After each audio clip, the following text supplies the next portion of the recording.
नमस्कार दोस्तों। मैं हूं नवीन शर्मा, आपका अपना साइंस एजुकेटर। आज हम लोग केमिकल रिएक्शन एंड इक्वेशन का पार्ट 4 लेकर आए हैं और आज इस वीडियो क्लास में हम लोग डिस्प्लेसमेंट रिएक्शन और डबल डिस्प्लेसमेंट रिएक्शन के बारे में बात करेंगे। देखिए, जैसे कि नाम से ही पता चल रहा है, डिस्प्लेसमेंट रिएक्शन का मतलब होता है एक मोर reactive part will displace the less reactive part. जैसे आप लोगों ने क्रिकेट टीम में देखा होगा कि अगर कोई प्लेयर इंजर्ड हो जाता है तो जो हेल्दी प्लेयर है या जो अच्छा प्लेयर है that will substitute the weaker player और द इंजर्ड प्लेयर। ऐसे ही हमारे यहाँ केमिकल रिएक्शन में भी जो मोर रिएक्टिव पार्ट होगा वो लेस रिएक्टिव पार्ट को डिस्प्लेस कर देगा। तो देखिए, डेफिनेशन पर चलते हैं हम लोग। हमारे पास डेफिनेशन है, देखिए, the more reactive element takes place the position of less reactive element.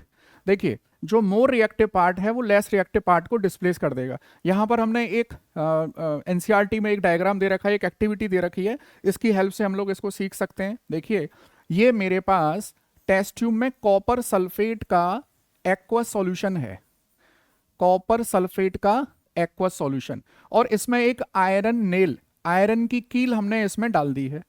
तो अब देखिए, आप लोगों ने वो इलेक्ट्रोकेमिकल सीरीज या रिएक्टिविटी सीरीज आप लोगों ने पढ़ी है, तो आपको ये पता है। देखिए, मैं आपको अगली स्लाइड में दिखा भी देता हूं। देखिए, हमारे पास रिएक्टिविटी सीरीज है और आयरन आता है यहाँ, ठीक है, और कॉपर आता है यहाँ।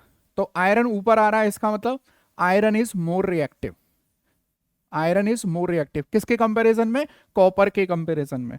तो हम लोग यहां देख सकते हैं, देखिए, कि ये जो आयरन है ये डिस्प्लेस कर देगा कॉपर को, मतलब कॉपर को हटा देगा और इसकी जगह खुद लग जाएगा। तो देखिए, ये रिएक्शन कुछ इस तरह से होगी। ये रिएक्शन में फेरस सल्फेट और कॉपर का हो जाएगा डिपोजिशन। ये देखिए, यहां पे देख सकते हैं आप, एक्टिविटी में आपने आयरन नेल डाली है और थोड़ी देर बाद आफ्टर 1 आवर 2 आवर आप देखेंगे कि यहाँ आयरन नेल के ऊपर कॉपर का डिपोजिशन हो चुका है। और जो सॉल्यूशन था, जो ब्लू कलर का सॉल्यूशन था, वो ब्लू कलर का सॉल्यूशन किस वजह से था? कॉपर सल्फेट के एक्वा सॉल्यूशन का जो कलर है वो ब्लू कलर आता है। लेकिन जैसे ही आपने इसमें एक आयरन नेल डाल दी तो आयरन नेल में क्या बन चुका है? अब देखिए, आयरन पर कॉपर का डिपोजिशन हो गया और आयरन चला गया है सॉल्यूशन में, तो क्या मिल गया आपको? फेरस सल्फेट मिल गया। चलिए आगे हम लोग कुछ और एग्जांपल्स देखते हैं। देखिए, यहां पर रिएक्टिविटी सीरीज की हेल्प से हम लोग इन क्वेश्चंस को कर सकते हैं, ठीक है। देखिए, ये अभी मैंने करा दिया आपको, Fe will take the position of copper. अगला देखिए, देखिए जिंक आ रहा है ऊपर, कॉपर नीचे, तो जिंक इज मोर रिएक्टिव। ये zinc is more reactive, it will displace the less reactive copper. तो क्या मिल जाएगा आपको? देखिए, आपको मिलेगा ZnSO4 और कॉपर का हो जाएगा प्रेसिपिटेशन, कॉपर नीचे बैठ जाएगा और जिंक सल्फेट का एक्वा सॉल्यूशन बन जाएगा। मतलब कुल मिलाकर जिंक सॉल्यूशन में चला जाएगा और कॉपर नीचे बैठ जाएगा। अब यहां देख लीजिए, आप देख सकते हैं इस रिएक्शन में पीबी लेड ऊपर है और कॉपर नीचे है, तो यहां पर भी क्या होगा? This led will displace the copper. तो आपको मिलने वाला है, देखिए, PbCl2 और कॉपर का हो जाएगा डिपोजिशन। आई होप आपको ये समझ में आ रहा होगा। हमेशा एक सिंपल सा पॉइंट है, जो ताकतवर होगा वो कमजोर को हटा देगा, जो मोर रिएक्टिव पार्ट होगा वो लेस रिएक्टिव पार्ट को हटा देगा। अगला देख सकते हैं आप, देखिए, कॉपर है और यहां Ag है। अब हमको देखिए, जरूरी नहीं है कि हर बार कॉपर ही वीकर पार्ट आए या कॉपर लेस रिएक्टिव पार्ट आए, जरूरी नहीं है। कॉपर की किसके साथ रिएक्शन हो रही है ये मैटर करता है। अब यहां आप देखिए, कॉपर और यहां सिल्वर। देखिए, कॉपर आ रहा है ऊपर और सिल्वर आ रहा है नीचे, तो डेफिनेटली कॉपर क्या हो गया? More reactive. Copper more reactive है तो यहां से ये कॉपर सिल्वर को हटा देगा और यहां बनेगा CuNO3 का होल ट्वाइस। मैं यहां बैलेंस कर दूंगा, यहां 2 का मल्टीप्लाई, और यहां पर सिल्वर का डिपोजिशन हो जाएगा। अब देखिए आप, मोर रिएक्टिव है कॉपर, ये डिस्प्लेस कर देगा सिल्वर को और खुद लग जाएगा नाइट्रेट के साथ, तो कॉपर नाइट्रेट बनेगा और सिल्वर का डिपोजिशन हो जाएगा। अगला देखिए आप। अच्छा, ये एक इंपॉर्टेंट कॉन्सेप्ट है, हम लोग आगे जब हम लोग मेटल और नॉन मेटल वाला चैप्टर पढ़ेंगे वहां भी ये टॉपिक आएगा। अब थोड़ा सा मैं आपको बस हिंट दे देता हूं। देखिए, H2O को हम ऐसे लिख सकते हैं, H+ और OH-। अब एक चीज हमेशा याद रखिए, रिएक्टिविटी सीरीज में जो भी एलिमेंट हाइड्रोजन से ऊपर आते हैं, बहुत ध्यान से सुनिएगा, जो भी एलिमेंट हाइड्रोजन से ऊपर आते हैं वो एलिमेंट वाटर में से हाइड्रोजन को डिस्प्लेस कर देंगे। तो आप खुद देखिए, सोडियम ऊपर आ रहा है हाइड्रोजन से, तो दिस सोडियम यहां से हाइड्रोजन को हटा देगा और हाइड्रोजन की जगह खुद लगेगा, तो क्या बन जाएगा यहां NaOH, और हाइड्रोजन यहां से डिस्प्लेस हो जाएगी। जो भी एलिमेंट रिएक्टिविटी सीरीज में हाइड्रोजन से ऊपर आता है वो हाइड्रोजन को हटा देगा और उसकी जगह खुद लग जाएगा, हाइड्रोजन गैस को रिलीज कर देगा। ठीक है, अब देखिए यहां पर आ जाइए, ये भी बहुत इंपॉर्टेंट है। मोर reactive element will displace the less reactive element. अब चाहे वो मेटल हो तो more reactive metal will displace the less reactive metal. अगर मैं नॉन मेटल की बात करूं तब भी यही रूल है कि नॉन मेटल के केस में मोर reactive non metal will displace the less reactive non metal. अब एक चीज देखिए, समझिए आप, ये है नॉन मेटल। मैं कलर चेंज कर लूं पेन का, फिर बात करते हैं। देखिए ये मेरे पास नॉन मेटल है, बहुत ध्यान से देखिएगा। ये मेरे पास नॉन मेटल है, iodine, bromine, chlorine, fluorine. Non metal के केस में जो नॉन मेटल नीचे आते हैं वो होते हैं मोर रिएक्टिव, और जो ऊपर आते हैं वो होते हैं लेस रिएक्टिव। मेटल से जस्ट उल्टा है। मेटल के केस में क्या है कि जो मेटल ऊपर आ रहा है वो मोर रिएक्टिव और जो मेटल नीचे आ रहा है वो लेस रिएक्टिव। लेकिन नॉन मेटल के केस में आप देखो, आयोडीन ऊपर, ब्रोमीन, क्लोरीन, फ्लोरीन, तो आयोडीन से ज्यादा रिएक्टिव है ब्रोमीन, ब्रोमीन से ज्यादा रिएक्टिव है क्लोरीन, क्लोरीन से ज्यादा रिएक्टिव है फ्लोरीन। तो सबसे ज्यादा रिएक्टिव नॉन मेटल कौन सा हो गया? फ्लोरीन हो गया। अब आप यहां देख लीजिए, क्लोरीन और आयोडीन में देखिए, ये क्लोरीन है और ये आयोडीन है। इसको देखें, this is more reactive non metal, more reactive non metal, this is less reactive. तो more reactive non metal will displace the less reactive non metal. तो आपको यहां क्या कंपाउंड मिलेगा? आपको यहां मिलने वाला है, देखिए मैं इसको हटा देता हूं, यहां से इसको हटा देता हूं। अब देखिए क्या मिलेगा आपको, देखिए क्लोरीन आयोडीन को हटा देगा, आयोडीन डिस्प्लेस हो गया। ये चीज, क्लोरीन ने आयोडीन को हटा दिया, उसकी जगह खुद लग गया। अब मैं आपको देखिए बहुत सिंपल सा तरीका बताता हूं, डिस्प्लेसमेंट रिएक्शन में आपको कभी कोई दिक्कत नहीं आने वाली है। हमेशा याद रखिए, रिएक्टिविटी सीरीज में जो मेटल ऊपर आते हैं वो मोर रिएक्टिव हैं और जो मेटल नीचे आते हैं वो लेस रिएक्टिव हैं। नॉन मेटल के केस में जो नॉन मेटल ऊपर आ रहे हैं, जैसे आयोडीन ऊपर आ रहा है, आयोडीन, वो लेस रिएक्टिव है, और जो नॉन मेटल नीचे आते हैं वो मोर रिएक्टिव हैं। और हमेशा एक चीज याद रखिए, मोर reactive element will displace the less reactive element. अब यहां से, अब देखिए ऊपर वाला मेटल नीचे वाले मेटल को हटाएगा, और लेकिन नीचे वाली नॉन मेटल ऊपर वाली नॉन मेटल को डिस्प्लेस कर देगी। ये तरीका याद रखिए आप लोग। चलिए नेक्स्ट आते हैं हम लोग, अब कुछ क्वेश्चंस करते हैं हम लोग। देखिए ये इंपॉर्टेंट क्वेश्चन है एनसीईआरटी का, का क्वेश्चन है, ये आप लोग बहुत आसानी से कर सकते हैं। In the refining of silver, मतलब जब सिल्वर को रिफाइन किया जाता है, recovery of silver from silver nitrate solution involve displacement bye copper metal. अब इसको समझिए, देखो आपके पास है सिल्वर नाइट्रेट का एक्वा सॉल्यूशन, सिल्वर नाइट्रेट का एक्वा सॉल्यूशन, ठीक। अब आप इसकी रिएक्शन किसके साथ कर रहे हैं? आप इसकी रिएक्शन कर रहे हैं कॉपर के साथ में।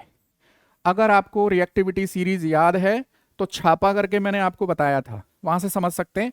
देखिए छापा में Cu, Hg, Ag, Pt और Au। कॉपर ऊपर आ रहा है, सिल्वर नीचे आ रहा है, copper more reactive, silver less reactive, तो this copper will displace the silver. अभी थोड़ी देर पहले भी किया है हमने ये क्वेश्चन, तो ये आपको मिल गया CuNO3 का होल ट्वाइस, और यहां अच्छा इसको बैलेंस कर लेते हैं, यहां 2 का मल्टीप्लाई, तो CuNO3 का whole twice plus 2Ag, silver का नीचे क्या हो जाएगा? प्रेसिपिटेशन। ये जो नीचे मैंने डाउन एरो बनाया है इसका मतलब है प्रेसिपिटेशन, सेटल डाउन हो गया। ये हो गया हमारे इस क्वेश्चन का आंसर। नेक्स्ट देखो, thermite reaction, iron oxide react with aluminium and gives molten. देखिए नेक्स्ट स्लाइड पर बताऊं आपको, ये जो थर्माइट रिएक्शन है ये बहुत ही एक्सोथर्मिक रिएक्शन है, एक्सोथर्मिक रिएक्शन। अब आप बताएंगे मुझे एक्सोथर्मिक रिएक्शन का मतलब क्या है। डायग्राम से पता चल रहा है बहुत ज्यादा हीट बाहर निकल रही है। अब सीधी सी बात है, एंडोथर्मिक रिएक्शन का मतलब है हीट एब्जॉर्ब हो रही है, और एक्सोथर्मिक रिएक्शन का मतलब है कि हीट बाहर निकल रही है। ठीक है जी। अब इसको लिखें हम लोग, इसकी इक्वेशन लिखें तो देखिए कुछ ऐसा आता है। ये आपके पास है Fe2O3, क्या बोलेंगे इसको, क्वेश्चन में लिखा भी हुआ है, दिस इज आयरन ऑक्साइड। ठीक है, इसकी रिएक्शन किसके साथ हो रही है, एल्यूमिनियम के साथ। अब रिएक्टिविटी सीरीज अगर आपको याद है तो पता होगी, नहीं है तो देख लेंगे आप लोग। Aluminium is more reactive, aluminium is more reactive, this aluminium will displace the iron. क्या होगा देखिए, आप बैलेंस कर लीजिए, Al2O3, और आयरन का क्या हो जाएगा, आयरन का डिस्प्लेसमेंट होगा। अच्छा, ये रिएक्शन जब रेलवे ट्रैक्स को बेल्ड किया जाता है, बेल्डिंग की जाती है, घरों में बेल्डिंग करते हैं तो नॉर्मल एसिटाइलिन गैस उसको जलाकर हम लोग बेल्डिंग करवा लेते हैं, लेकिन जब रेलवे ट्रैक में बेल्डिंग की जाएगी तो डेफिनेटली वहां पे थर्माइट रिएक्शन यूज की जाएगी। बहुत ज़्यादा टेम्परेचर वहां बढ़ जाता है, लगभग 2500 डिग्री सेल्सियस तक टेम्परेचर हो जाता है इस रिएक्शन में। ठीक है, बहुत हाईली एक्सोथर्मिक रिएक्शन है ये। तो ये था डिस्प्लेसमेंट रिएक्शन, और उसमें एक इंपॉर्टेंट रिएक्शन है थर्माइट रिएक्शन। चलिए अब आते हैं हम लोग सेकंड इंपॉर्टेंट, आज की क्लास का सेकंड इंपॉर्टेंट टॉपिक है डबल डिस्प्लेसमेंट रिएक्शन। नाम से पता चल रहा है डिस्प्लेसमेंट में क्या होगा, one more reactive part will displace the less reactive part. यहां क्या होगा, यहां पर two ions will get exchange simultaneously, दो पार्ट का साइमल्टेनियसली एक्सचेंज होगा। अब देखिए जरा, आप लिख रखा है हमने यहाँ, two ions change their partners simultaneously. अब देखिए इसमें एग्जाम्पल से समझते हैं। मेरे पास है AgNO3 सिल्वर नाइट्रेट, ठीक है, का एक्वा सॉल्यूशन, तो मैं AQ लिख सकता हूं नीचे। ये है सोडियम क्लोराइड एक्वा सॉल्यूशन। अब क्या होगा देखिए, दो आयन का एक्सचेंज होगा, तो ये डबल डिस्प्लेसमेंट रिएक्शन करते समय आप क्या करेंगे, Ag plus NO3 minus Na plus Cl minus, मतलब क्या करें आप देखो, प्लस को जोड़ दीजिए माइनस से, इस वाले प्लस को जोड़ दीजिए माइनस से, तो क्या मिल गया आपको, AgCl। ठीक है, इस वाले माइनस को जोड़ दीजिए इसके प्लस से, क्या मिल गया, NaNO3, ये मिल गया NaNO3। अगला देखो, ये है प्लस माइनस, बेरियम क्लोराइड में बेरियम को जोड़ दीजिए सल्फेट से, पहले कंपाउंड के प्लस को दूसरे कंपाउंड के माइनस से जोड़ दीजिए, क्या मिलने वाला है आपको, बेरियम सल्फेट। फिर क्या होगा, सोडियम और क्लोरीन को आपस में जोड़ दीजिए, NaCl, ये लीजिए, ये प्रेसिपिटेट बन जाएगा, ये प्रेसिपिटेट बन जाएगा, ये एक्वस में रहेगा। अगला देख लीजिए, इसकी तो हमने ये जो डायग्राम देखा है अभी, ये इसी वाली रिएक्शन का एनसीईआरटी में लेड नाइट्रेट और पोटेशियम आयोडाइड की एक्टिविटी दे रखी है, उसका ये डायग्राम है। नेक्स्ट आ जाइए, देखिए पीवी पर प्लस और के पर प्लस, आई पे माइनस, NO3 पे माइनस, इसके प्लस को इसके माइनस से जोड़ दो, आपको मिलेगा, देखिए आपको मिलने वाला है PbI2 लेड आयोडाइड का प्रेसिपिटेट, और आपको मिलेगा पोटेशियम नाइट्रेट, आपको मिलेगा पोटेशियम नाइट्रेट। ठीक है, अब एक चीज और समझिए, आप देखिए, जब भी हम लोग ये डबल डिस्प्लेसमेंट रिएक्शन करते हैं तो इस डबल डिस्प्लेसमेंट रिएक्शन में एक तो बनता है एक्वा सॉल्यूशन और एक बनता है PPT। इस तरह की रिएक्शन को हम प्रेसिपिटेशन रिएक्शन भी कहते हैं। जैसे देखिए आप, ये जो येलो कलर का PPT बन रहा है लेड आयोडाइड का है, और ये जो सॉल्यूशन बनेगा ये है पोटेशियम नाइट्रेट। जैसे अभी मैं आपको बताऊं, हमने लेड नाइट्रेट और पोटेशियम आयोडाइड को आपस में मिलाया है, आपको मिल गया है PbI2, ये सॉलिड है, और आपको मिल गया है 2KNO3, ये एक्वस है। तो कुल मिलाकर ये सॉलिड PPT बन रहा है। जब भी डबल डिस्प्लेसमेंट रिएक्शन में one of the product is found in solid form, then that double displacement reaction is called precipitation reaction also. तो ये है डिस्प्लेसमेंट और डबल डिस्प्लेसमेंट रिएक्शन के बारे में।